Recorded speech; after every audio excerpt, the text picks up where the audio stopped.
What's up, everyone? Drunken Phoenix here. Welcome back to my channel. If you haven't done so already, make sure that you subscribe and hit the notification button. Today, we're going to be doing some more reactions to the cost of living here in 2025 in the US of A. This first video here that I'll be reacting to is a TikToker, or this is a TikToker reacting to another TikToker about, living in a hotel because, for some people, unfortunately, living in an extended stay hotel is cheaper than having a mortgage or rent. So, yeah, so this should be interesting. Let's get into this. Most of you don't know, but I live in a hotel. I mean, their kids are getting picked up with school buses from there. They're getting mail there. It's their home. I ain't gonna lie, this right here is crazy, but it do be like that sometimes. Looking at today's economy, I believe it. Share and save this video, especially if you're struggling to find a place to live, because the housing market is straight disrespectful. Y'all, the housing market is wild right now. Buying a home, out of reach from home. Renting, just as bad. People are leaving overpriced apartments behind and moving into extended stay hotels. Now, why is that? Average rent for a 2-bedroom apartment in Atlanta is about $2,400, but extended stay is around $1,200. That math is math. But the situation is wild. Some folks are even out here raising whole families in these hotel rooms. School buses picking kids up, mail getting delivered. It's not just a vacation spot, it's home now. And before I even try to make this political, this actually has nothing to even do with immigrants either. These are naturalized citizens in these hotels trying to hack their living arrangement. And peep this. Georgia courts even ruled that these residents can't even just get kicked out anymore. In fact, they need to go through the full eviction process just like renters. And don't get it twisted though. Setups are ranging from decent to please get me out of here. Some reports show rooms with full fridges and stovetops, but also one smelling like straight up sewage. And hotels are even starting to combat them now with random price hikes. Some are even paying up to $2,800 a month for these rooms, making the original $2,400 apartment look like a steal if you ask me. It's a really sad reality when folks are stuck between overpriced apartments, $700 a week stays in hotels, or literally sleeping in their car. This is why I'm always putting out content on ways to boost your income, to not just stay afloat, but to actually coast on this wave. Comment income below if you want to see those tips. Share and say this video and let me know your thoughts. Have you or someone you know been through this? Get to it in the comments. And follow your boy Hilo Wallace for more. Okay, this guy talks way too fast. But living in these hotels, this is crazy, y'all. So my thoughts. I mean, it's it's really sad when people are staying in hotels because it's cheaper than renting an apartment or owning a home, and then the hotels catch you and say, you know what, we should raise our prices too. That's like so many levels of fucked up. So I mean, for those of you that may be in extended hotels, just expect those prices to go up eventually. I think this. No, let me just say this. I know that a lot of people are going through very unfortunate circumstances, and that this really is the only option for some people. With that being said, what I would recommend to my viewers, or just anybody that comes across this video, which I guess is still a viewer, do whatever you can to not stay at a hotel. Because let me tell you, so back in October when we had the hurricane here down in Florida, and so I was in Chicago at the time, but then I came back to my city and my power was out, and I needed to go to Miami maybe 4 days of me returning. So I needed a hotel to stay at because my power was going to be out for that week. So I went to I got a pretty cheap hotel just because I was just in Chicago, then I had to go to Miami soon. So I really didn't want to spend much money. I wasn't expecting all of this to be happening with my power being out, and not a pleasant experience. The people, I don't think it's safe. The people that you'll find at these types of hotels look very shady. You'll see a lot of people just pacing just out at night. I don't know if they're hookers or if they're drug dealers, or I don't know what these people are doing. It's just very sketch and shady. The hotels themselves, I mean, if you could get a really nice one, which I guess you guys aren't because that's why you're staying there, kudos to you. But these cheap ones, I would really take a second opinion about this, because I was miserable in that hotel. There were stains on the sofa. The bed was really questionable. It was stains on some of the sheets. I would never do that myself ever again. And I would just say, you guys, make it work. Make it work, please. Do not stay at a hotel unless it's a nice one. But I mean, do what you got to do, I guess. More finance news.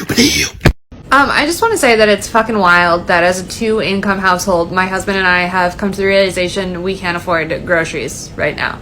Like, just straight up can't afford groceries, because if we buy groceries, then we either won't be able to pay our rent or our electric bill, because both of those come out of this pay cycle and they will take the entire pay cycle. That's fucking bonkers. That's so fucking wild. We have 2 incomes and we cannot afford to eat, and we don't even have kids. Like, it's literally just the 2 of us, and we can't afford to eat with 2 incomes. That is just... But I mean, I guess, you know, that means we won't have to wash dishes because our dishwasher is still broken, as it has been for 2 months at the place that we pay so much in rent, you know? Wild. Okay, so what I have to say about that, so I am a person, so I hate cooking. I never cook.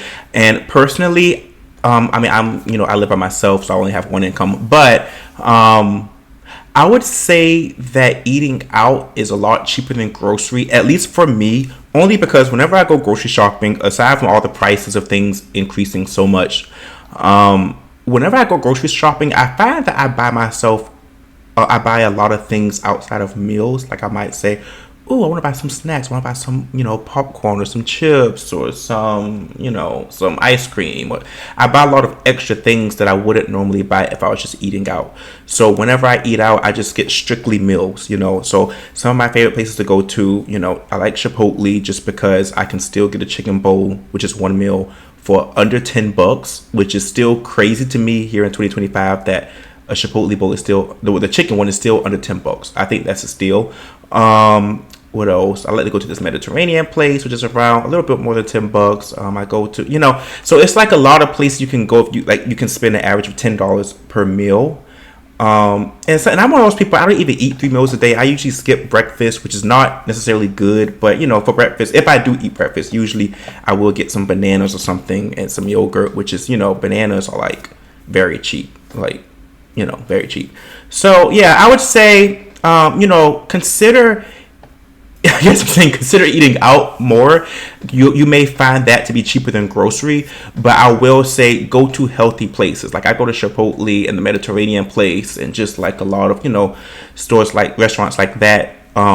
Just because they are, relatively healthy, you get really, I know for Chipotle in particular, a lot of their ingredients do not have a lot of preservatives and added, GMOs or whatever in it. So yeah, I would just say that's something to consider if you find that groceries are really high. Because when I honestly, I don't know if that's the best advice for everyone, but I know there's been times I went to the grocery store, I spent like $50, and I'm like, what the hell did I even buy? Like, what did I get? So yeah, I don't know. That's just my thoughts. Everybody, my name is Tyler, and because of the out of control inflation that we're having in our country right now and rent prices being over $1,500 a month, I have been outpriced at the rental market, and I live here in my car full time, and I wanted to give you a brief tour. So starting with the bed here, it is a 3-inch memory foam mattress topper, super comfortable. I have about 4 layers of blankets, which keeps me warm, especially right now we've got 20-degree weather at night, so it's pretty cold. Moving over here, I have my cooler. I've had a few people tell me I'm not supposed to have this cooler because I live in my car, but it actually was a birthday gift last year for my 30th birthday, and I just can't part with it. I absolutely love it. Keeps all my food cold and fresh for days. I absolutely just adore this cooler, so I'm not going to get rid of it. And in the back there, you can see I have 2 really comfortable pillows. I'm about 5 No, was complaining about how expensive. Okay, the only comment I have for that one is choose the hotel. I changed my mind, because no way.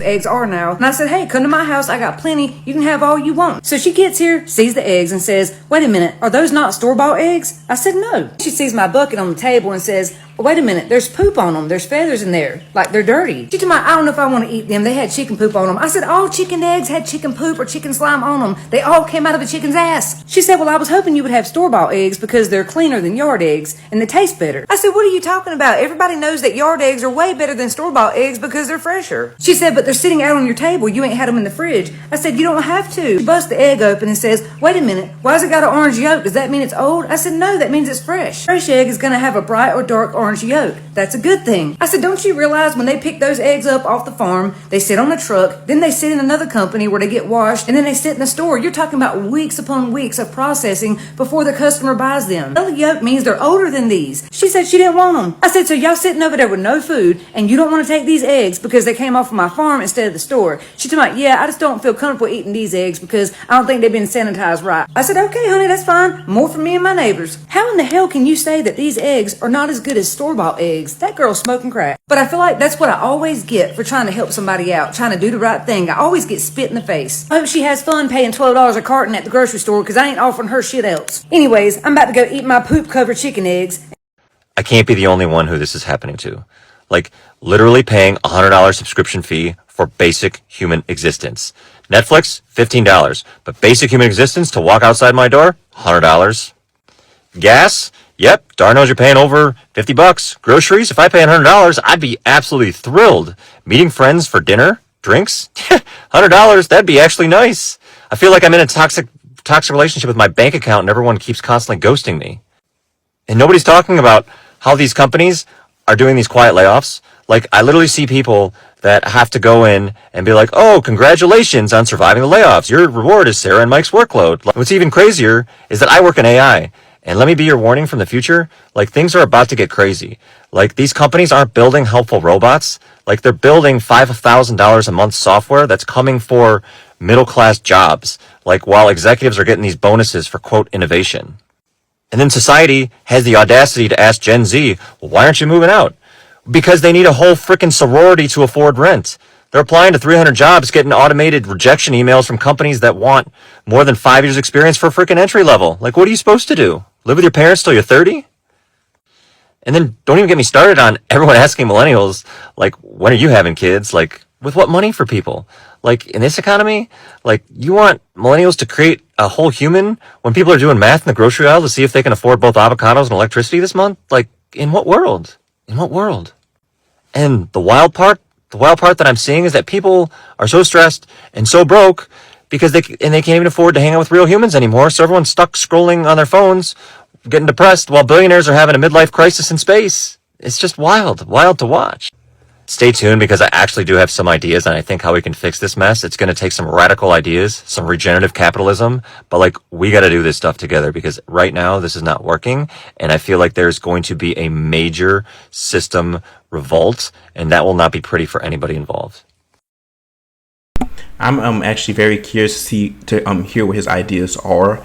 I think for me personally, like, everything he's saying is pretty spot on. You know, with the whole, there's like a lot of quiet layoffs going on. AI is less like the goal with AI is for it to ultimately take people's jobs. That is what's going on. That's what a lot of these big level corporate executives, billionaires, whatever. That's the ultimate goal. They want more labor, but not having to pay as much, and AI is like the perfect thing because a lot of things can, do the job of multiple humans, but you don't have to pay an AI robot. I think the biggest issue, not to get too political, I think what people need to realize is that the biggest issue is the growing gap between the rich and the poor, as well as corporate greed and the greed just amongst a lot of billionaires in general.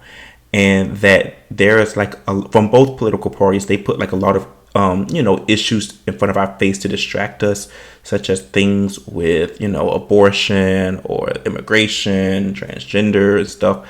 Those are just things they put in as distraction to keep us fighting. But the big issue is, the growing gap between the rich and the poor in a lot of these, super rich people.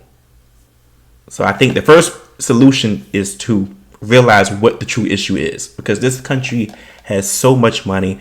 There's no reason why we can't have universal health care. I refuse to believe that. All the money that we have. But let's go on. Guys, I'm literally coming in 40 to 30 minutes early to get some food here at Panda because we're able to get food before we clock in because literally groceries are so expensive, so you gotta do what you gotta do, man. It just hit me. It really just hit me. It really just hit me. Everything is so expensive. Gas is expensive. Nobody's paying livable wages. Rent is expensive. You have to pay for every single fucking thing. My electric company charged me a fee for giving me a notice. They charged me a fee for sending me an email. I asked, I said, is this a late fee? They said, no, it's a notice fee. How do you charge me for sending an email?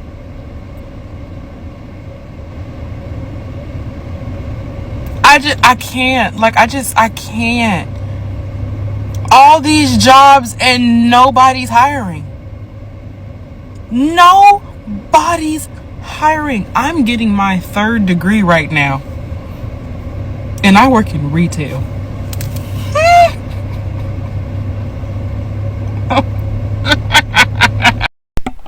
Okay, having a fee for a notice, I've never heard of that. She is getting scammed by that company. But yeah, she makes a lot of good points, like everyone else. Everything is it seems like this country has been so commercialized to where everything is for profit, everything is for money, and living here in the US has just gotten so expensive, and it seems like everything is just commercialized, and there's a fee for literally everything. Like she said, notification fees for an email.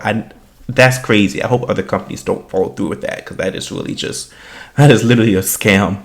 But let me know what you all think. How are you all doing in this economy? Are things working out for you all?